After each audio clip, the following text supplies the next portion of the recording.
नमस्कार बच्चों, माध्यमिक शिक्षा परिषद उत्तर प्रदेश के ई लर्निंग प्रोग्राम के अंतर्गत आज मैं कक्षा 11वीं के भूगोल प्रयोगात्मक में स्थलाकृतिक मानचित्रों के बारे में चर्चा करूंगी।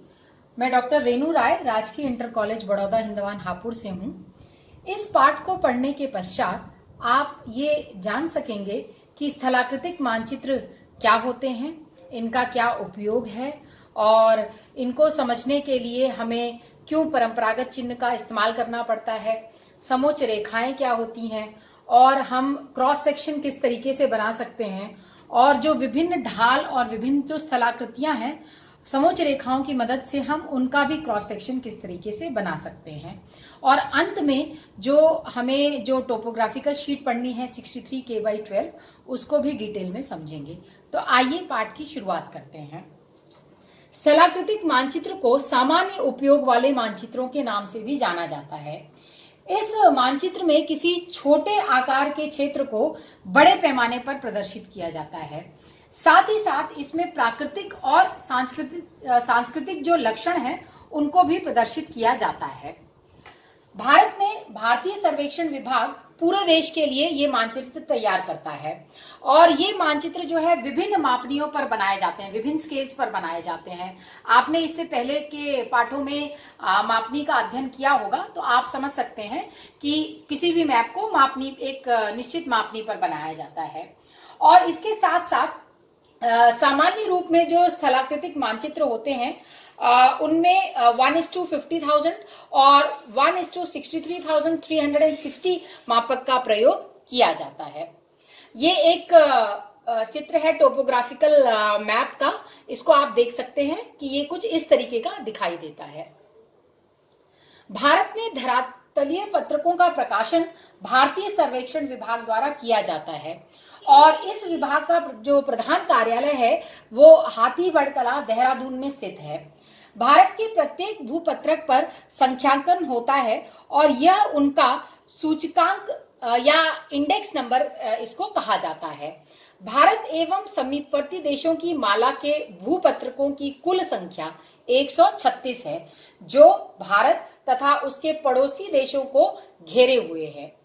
प्रत्येक धरातलीय पत्रक का विस्तार 4 डिग्री अक्षांश तथा 4 डिग्री देशांतर के मध्य होता है और इनका मापक 1:10 लाख यानी 10 लाख तक होता है।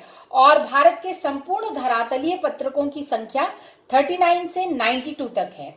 भारत व समीपवर्ती देशों के पत्रकों की क्रमांक संख्या 1 से 136 तक है और इन्हें हम सूची संख्या या इंडेक्स नंबर भी कहते हैं।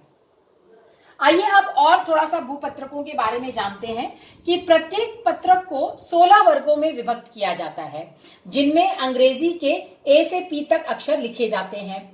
यह प्रत्येक भाग 1 डिग्री अक्षांश तथा 1 डिग्री देशांतर के विस्तार को प्रकट करता है, इसलिए इन्हें एक अंश भूपत्रक भी कहते हैं।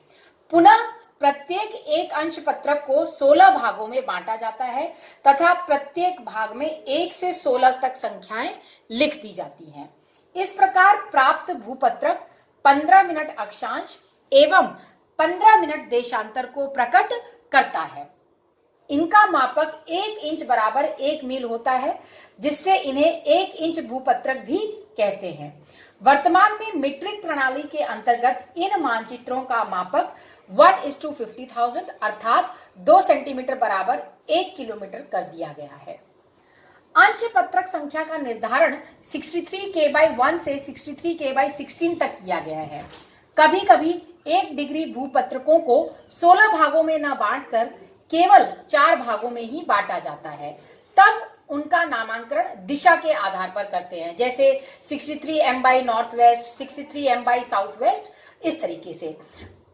ये जो पिक्चर है ये आपको जो अभी मैंने समझाया था कि किस तरीके से हम 16 भागों में बांट रहे हैं। यहाँ पर अल्फाबेटिकल हम दे रहे हैं A से लेकर P तक और यहाँ पर नंबरिंग कर रहे हैं 1 से लेकर 16 तक। अभी पीछे हमने इसको समझा था।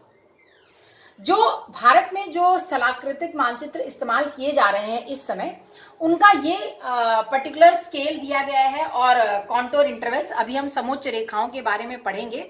तो ये समोच्च रेखाओं का अंतराल है जिस पर ये शीट्स बनी हुई हैं, जैसे million sheet, quarter inch degree sheet, half degree sheet, quadrant sheet. तो जो हमें जो भूपत्रक पढ़ना है, जो टोपोग्राफिकल शीट पढ़नी है, वो है 63 K/2, जो 1:50,000 स्केल पर बना हुआ है और इसमें कॉन्टोर इंटरवल 20 मीटर का लगभग रहता है। अब रूढ़ या परंपरागत चिन्ह जो हम इनमें इस्तेमाल करते हैं, ये क्या होते हैं? ये विभिन्न भौतिक और सांस्कृतिक लक्षणों को भिन्न भिन्न संकेतों की सहायता से प्रकट किया जाता है। इन्हें हम क्या नाम देते हैं? रूढ़ या परंपरागत चिन्ह। आगे के चित्र में आप विभिन्न प्रकार के रूढ़ चिन्हों को देख पाएंगे। जैसे इस लिस्ट में आप देख सकते हैं, ये विभिन्न परंपरागत चिन्ह हैं जो एक स्थलाकृतिक मानचित्र में इस्तेमाल होते हैं। आइए अब जानते हैं विभिन्न रंगों के बारे में जो कि इन मानचित्रों में इस्तेमाल होते हैं। पहला लाल रंग जो है, इसका प्रयोग भवन एवं सड़क मार्गों को प्रदर्शित करता है। वहीं पीला रंग कृषि क्षेत्रों को, हरा रंग जो है वो वेजिटेशन को, वन और प्राकृतिक वनस्पति और घास बाग बगीचे को, नीला रंग जो है वाटर बॉडीज को, जैसे तालाब, नदी, झील, सागर, इन सब को, काला रंग जो है वो सीमाओं को प्रकट करता है और इसके साथ साथ रेलवे लाइन भी प्रदर्शित करता है। कत्थई रंग जो है वो ऊंचाई प्रदर्शित करता है, जिसके लिए हम समोच्च रेखाएं बनाते हैं। और भूरा रंग जो है वो पर्वतीय क्षेत्रों के छायाकरण में प्रयुक्त किया जाता है। आइए अब उच्चावच निरूपण विधियों के बारे में जानते हैं। आपको पता है कि भूपृष्ठ पर विभिन्न तरह के स्थल रूप पाए जाते हैं, जैसे पर्वत, पठार, पहाड़ियां, घाटियां। तो इन सबको प्रदर्शित करने के लिए हम अधिकतर क्या करते हैं? उच्चावच मानचित्र का उपयोग करते हैं।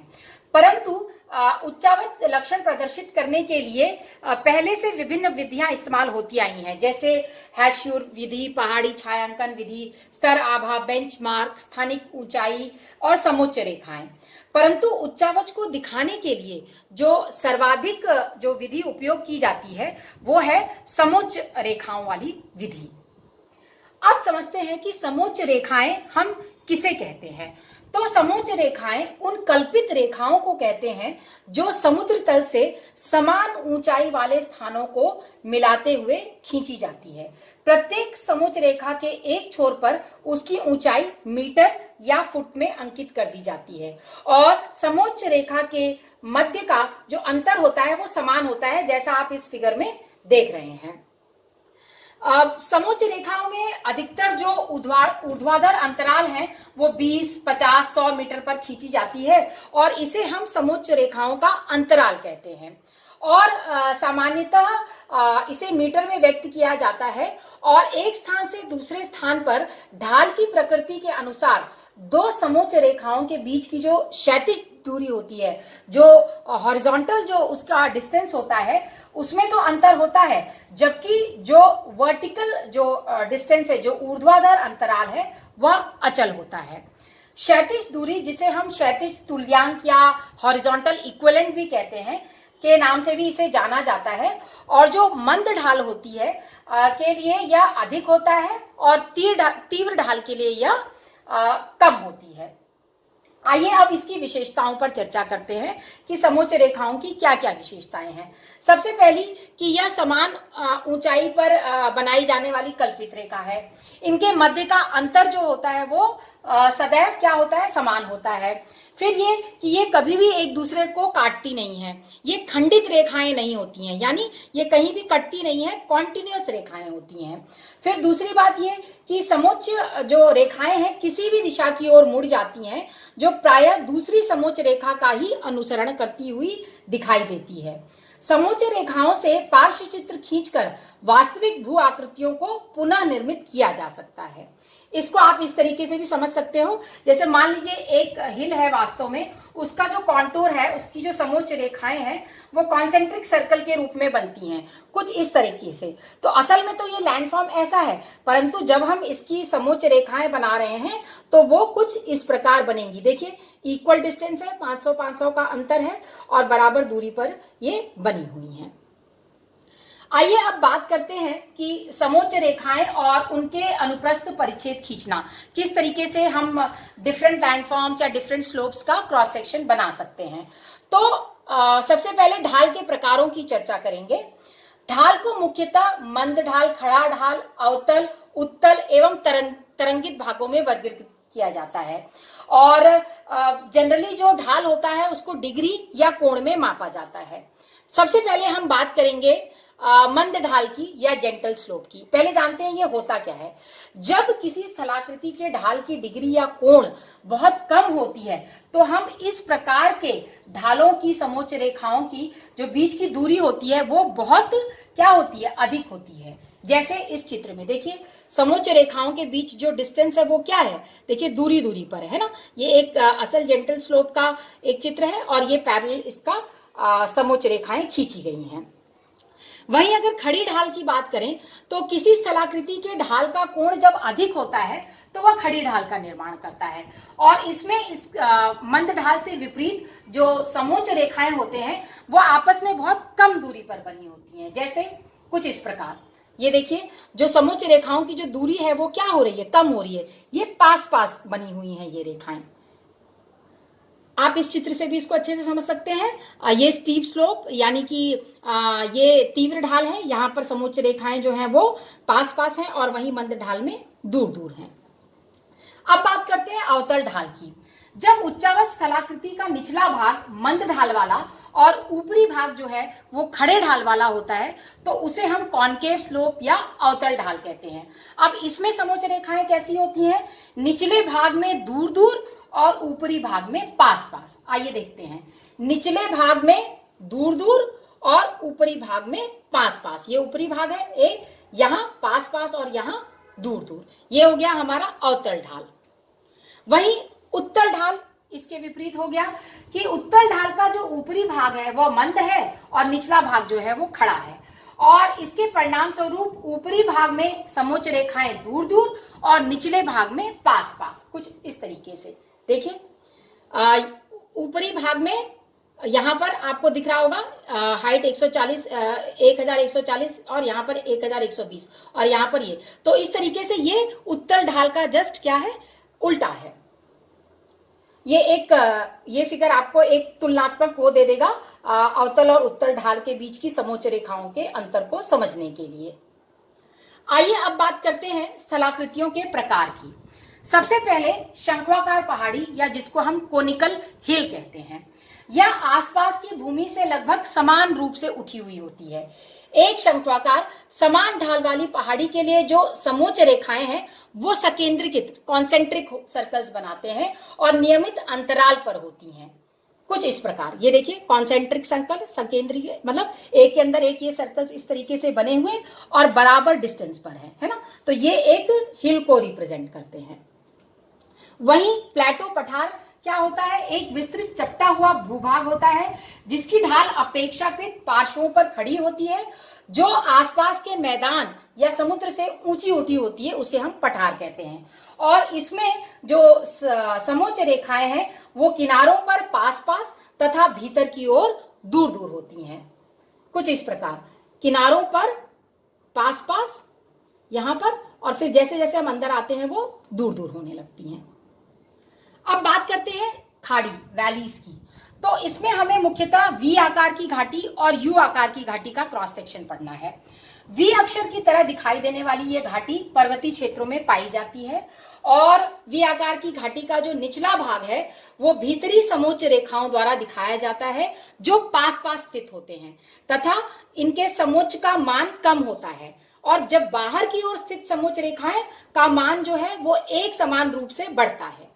कुछ इस प्रकार, ठीक है, ये इसका क्रॉस सेक्शन है। वहीं यू आकार की घाटी जो है वो ऊंचाई पर स्थित हिमानियों के पार्श्व अपर्दन के कारण इसका निर्माण होता है। इसका निचला तल चौड़ा एवं चपटा तथा किनारे जो हैं वो खड़े होते हैं, जिसके कारण यू आकार का शेप बनता है। तो इसमें क्या होता है कि जो समोच्च रेखाएं जो हैं इसके दोनों के किनारों के बीच का अंतर जो है वो अधिक होता है और बाहर की ओर स्थित जो दूसरी समोच्च रेखाओं के लिए एक समान अंतराल के साथ समोच्च रेखाओं का मान जो है वो बढ़ता जाता है। यहाँ पर देखिए ये यू आकार बन रहा है कुछ इस तरीके से, है ना। बाहर की ओर समोच्च रेखाओं का जो मान है वो बढ़ता जा रहा है, अंदर 3200 और बाहर जाकर ये 4000। अब बात करते हैं महाखंड या गॉर्ज की। उच्च भागों में जहां नदियों के द्वारा पार्श्व अपर्दन की अपेक्षा ऊर्ध्वाधर अपर्दन की क्रिया तीव्र होती है, वहां पर इस तंग घाटी का निर्माण होता है। यह गहरी तथा संकरी नदी घाटियां होती हैं जिनके दोनों किनारों का ढाल बहुत तीव्र होता है और तंग घाटी को पास पास स्थित समोच्च रेखाओं के द्वारा दर्शाया जाता है, जिसमें भीतरी समोच्च रेखाओं के बीच का अंतर बहुत कम होता है, जो इसके दोनों किनारों को दिखाता है। ये देख सकते हो आप इसका क्रॉस सेक्शन, है ना, ये इसका चित्र है। इसके बाद स्पर या पर्वत स्कंद किसे कहते हैं?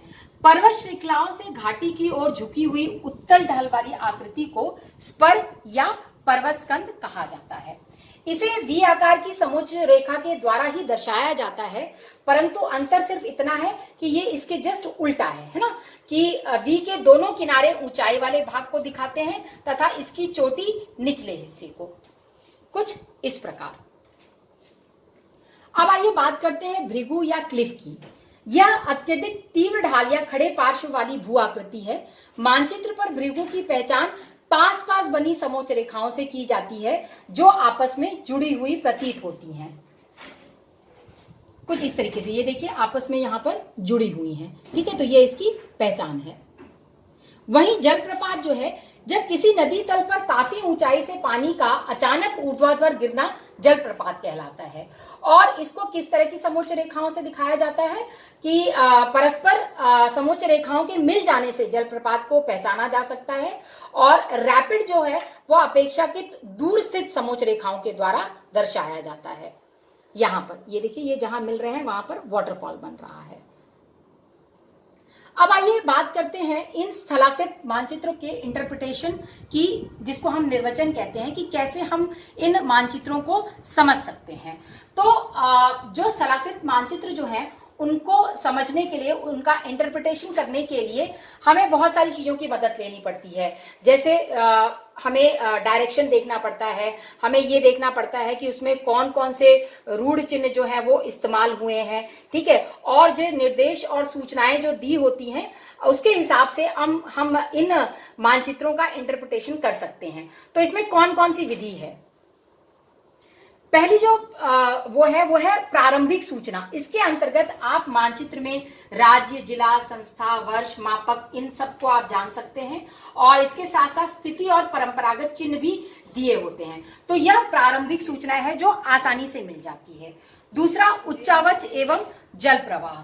तो इसमें क्या है कि जो धरातल की संरचना और ढाल को प्रकट किया जाता है किसके माध्यम से? समोच्च रेखाओं के माध्यम से। इसमें नदी घाटियां भी हम आसानी से दिखा सकते हैं। फिर प्राकृतिक वनस्पति, जैसा कि हम पहले भी पढ़ चुके थे कि पीले रंग से कृषि क्षेत्र और हरे रंग से प्राकृतिक वनस्पति और घास एवं झाड़ियों को दिखाया जाता है। वही जो सिंचाई के साधन हैं उनको भी हम अलग अलग चिन्हों से दिखाते हैं। यातायात के साधनों में जैसे सड़क मार्ग है या रेल मार्ग है, इनको भी अलग अलग चिन्ह से हम दिखा सकते हैं। उद्योग धंधों को भी दर्शाया जाता है। जो विभिन्न उद्योग धंधे होते हैं उनको भी हम इसमें दर्शा सकते हैं। वहीं सभ्यता एवं संस्कृति की बात करें तो विद्यालय, मंदिर, मस्जिद, गिरजाघर या रेलवे स्टेशन, ये भी परंपरागत चिन्हों की सहायता से दर्शाए जाते हैं। ऐतिहासिक स्वरूप की बात करें तो इन भूपत्रकों से युद्ध स्थल, किला, राजधानियां, ऐतिहासिक स्थलों तथा अन्य महत्वपूर्ण ऐतिहासिक तथ्यों का भी बोध होता है। आइए अब हम अनुप्रस्थ परिच्छेद बनाने के जो विभिन्न चरण हैं और जो विधि है उसको समझते हैं कि किस तरह से हम क्रॉस सेक्शन बना सकते हैं। तो इसके लिए सबसे पहले हमें एक पेंसिल और व्हाइट पेपर की जरूरत पड़ेगी। तो आइए समझते हैं कि ये कैसे बनाया जा सकता है। ये आपके सामने एक वो दिया गया है, हमने इस पर BC लाइन है जिस पर हमें क्रॉस सेक्शन बनाना है। तो इस पे व्हाइट पेपर लेकर इस BC लाइन पर इस व्हाइट पेपर को बहुत ध्यान से इन पॉइंट्स को मिलाते हुए रखेंगे, सीधे रखेंगे शीट को, और पेंसिल की मदद से जहां जहां पर ये समोच्च रेखाएं हैं, वहां जहां जहां समोच्च रेखाएं काट रही हैं वहां पर सबसे पहले बी और सी पॉइंट को लगाएंगे, बी और ये सी। उसके बाद हम ये देखेंगे कि इस समोच्च रेखा की रीडिंग कितनी है, 550 मीटर। ये मीटर में हमने ये बनाया है इसको। तो जो बी पॉइंट है उसकी रीडिंग बी के नीचे 550 मीटर हम लिख देंगे। वहीं सी के नीचे हम, सी भी चूंकि 550 का कॉन्टूर है तो 550 लिख देंगे। उसके बाद जितनी भी समोच्च रेखाएं यहाँ इस पेज को काटेंगी उस पर मार्क लगाते जाएंगे कुछ यूं इस तरीके से, और ये देखेंगे कि इसके बाद इसकी क्या रीडिंग है। ये 550 से 500 यानी घट रहा है, और कॉन्टूर जो इंटरवल है, जो अंतराल है वो 10 मीटर का है। तो इसका मतलब चूंकि ये 550 से 500 की तरफ घट रहा है तो हम आगे 10 इसमें घटाएंगे, तो यानी जो ये वाली जो समोच्च रेखा है वो हो जाएगी 540। उसी तरीके से ये हो जाएगी 530। अब ये जो है, ये जो रेखा है आप ध्यान से देखिए कि ये वही समोच्च रेखा है जो यहां से घूमकर वापस आ रही है। तो आपको इस बात का ध्यान देना है कि यदि ये वही सेम समोच्च रेखा है तो इसकी रीडिंग भी सेम होगी, इसीलिए यहां पर हम इसको 530 ही लिखेंगे। उसके बाद जो आगे जो समोच्च रेखा काट रही है वो है ये वाली, और यहां से फिर ये बढ़ रहा है, ये देखिए 550 तक जा रहा है, तो ये हो जाएगी 540 और फिर ये 550, और इसके बाद सी को तो हम लगा ही चुके हैं।